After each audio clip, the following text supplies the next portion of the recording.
పూర్తి వివరాలు చూసే ముందు మా ఛానల్ ని సబ్స్క్రైబ్ చేయడం మర్చిపోకండి. శ్రీ గురుభ్యో నమః. శ్రీ మహాసరస్వత్యై నమః. ఓం నమః శివాయ.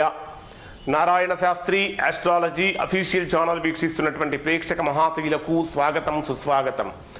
ఈరోజు మనము జాతక చక్రం ప్రకారం అసలు బాధలు అనేటటువంటివి మనకు తెలుస్తాయా, బాధలకు ఏమి కారణమై ఉంటుందో తెలుసుకుందాం.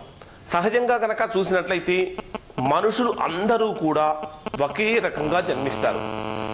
అందరూ ఒకే రకంగా జన్మించినప్పటికీ ఒకరేమో చాలా ఉన్నతమైనటువంటి స్థితిలో ఉంటారు, మరొకరేమో ఎంత ప్రయత్నించినప్పటికీ ఎంత కృషి చేసినప్పటికీ ప్రతిరోజు దిగజారిపోతూ అట్టడుగు స్థానానికి వెళ్ళిపోతూ ఉంటారు. మరి అందరూ ఒకే రకంగా జన్మించినప్పుడు అందరూ ఒకే రకంగా ఉండాలి కదా. మరి అలా ఉండలేకపోవడానికి ప్రధానమైనటువంటి కారణం ఏమిటి అంటే మన జీవితంలో నవగ్రహాల యొక్క ప్రభావం అత్యంత ఎక్కువగా ఉంటుంది. నవగ్రహాలు మనకు అనుకూలంగా కనుక ఉంటే మనకంటే గొప్పవాడు లేరా అన్నట్టుగా మనము బిహేవ్ చేస్తూ ఉంటాము, మనకు ఆ విధంగా కలిసి వస్తూ ఉంటుంది. అదే మనము ఎంత కృషి చేసినప్పటికీ కూడా ఆ నవగ్రహాల యొక్క అనుకూలత కనుక లేకపోతే రకరకాలైనటువంటి ప్రతికూలతలతో బాధపడుతూ ఉంటాం. ముఖ్యంగా కనుక చూసినట్లయితే అసలు వ్యక్తుల యొక్క బాధలకి కారణం ఏమిటి అని కనుక పరిశీలించినట్లయితే కారణాలు అనేక ఉంటాయి. అంటే మనకు బాధ కలగటానికి కారణం అనేక రకాల కారణాలు ఉంటాయి. అయినప్పటికీ కొంచెం విస్తృతంగా కనుక పరిశీలించినట్లయితే ఈ బాధలకు కారణాలు ముఖ్యంగా రెండు రకాలు. ఒకటి స్వయంకృతమైనటువంటి బాధలు, రెండవది దైవ సంబంధమైనటువంటి బాధలు. స్వయంకృతమైనటువంటి బాధలు అంటే సహజంగా మనకు మనం చేతులారా అంటే తెలిసి చేసుకుంటున్నటువంటి బాధలు ఇవి.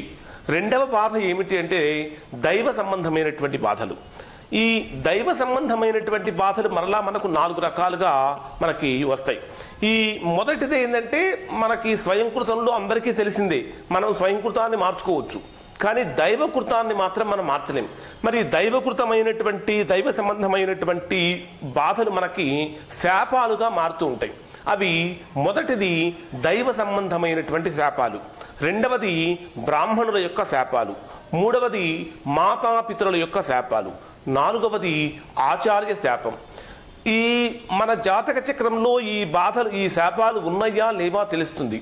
మనకి ఇప్పుడు చెప్పుకున్నటువంటి దైవ సంబంధమైనటువంటి శాపాలు కానీ, బ్రాహ్మణ శాపాలు కానీ, మాతాపితరుల యొక్క శాపాలు కానీ, ఆచార్య శాపాలు కానీ ఉన్నట్లయితే ఆ వ్యక్తుల యొక్క జీవితం నరకప్రాయంగా మారుతూ ఉంటుంది. ఎంత కృషి చేసినా ఏ పని చేసినా సరే పనికి తగ్గ ఫలితాన్ని పొందలేరు. సమాజంలో రోజు రోజుకు అట్టడుగు స్థానానికి దిగజారిపోతూ ఉంటారు. బంధువుల దగ్గర కానీ మిత్రుల దగ్గర కానీ ఏ పని చేయలేక రకరకాలైనటువంటి బాధలకు పొందుతూ ఉంటారు. మరి మన జాతక చక్రంలో ఆ బాధలు కలగటానికి కారణం ఏమిటో చూసుకొని దానికి తగిన విధంగా కనుక పరిహారం చేసుకుంటే మనము చాలా వరకు ఉపశమనాన్ని పొందవచ్చు, మంచి ఫలితాన్ని కూడా పొందవచ్చు.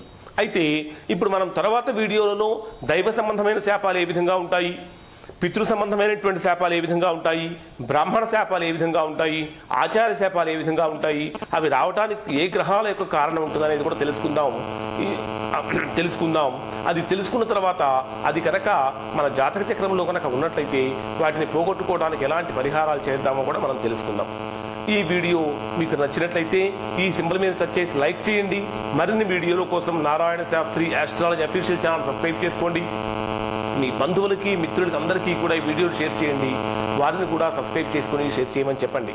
Narayana Shastri astrology official channel వీక్షించినందుకు ధన్యవాదాలు.